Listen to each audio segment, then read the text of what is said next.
Hey Joe, so that was the $10 cheapie.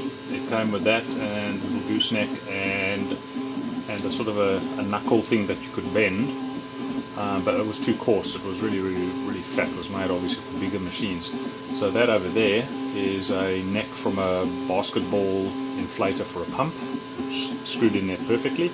The black hose is from the NSK's air hosing, and I've just fed it into the feed over there, and it happened to squeeze in quite nicely into the gap that holds the NSK, so that's held it in place, and that allows me to get that bit of bend on it. Alright, so I'm just going to focus there if we can.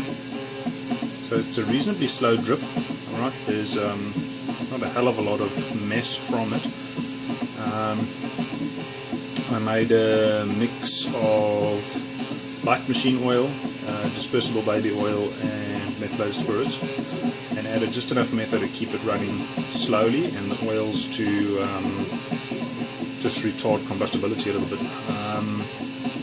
Not that I'm sure that that's going to help too much. I did give it a go with water, but I mean, this is, look at the rust on these things. The shirlines are built to rust from the look of things.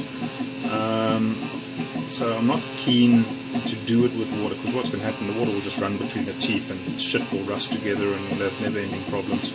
So this, at least, you've got a little bit of oil running back down through the teeth, if at all. But so far I've not seen any evidence of any run through at all. So unless it's running into the forge or chuck somewhere, it seems to be, it dries up pretty quickly. I can't tell you what the surface finish is going to be like, but so far so good. It seems to be working quite well. I might make that drip a little bit slower even. Anyway, we'll see how we go with that, matey. So again, that was $10 from the local CNC place. Basketball pump, NSK air hose, and just lined through there. And that seems to be working out. Put this in when we started just to see if there's any drips coming through. So far nothing. Of course there is a combustibility concern in an enclosed space, so I wouldn't do this without an extractor fan behind the milling machine to take any of the fumes out of the room. You wouldn't want to spark in the room with a whole bunch of metho fumes in there. I'm hoping that by adding the oil on, aiding lubrication and also retarding the flammability of it, but you never know. Alright. Anyway mate, cheers, Chris out.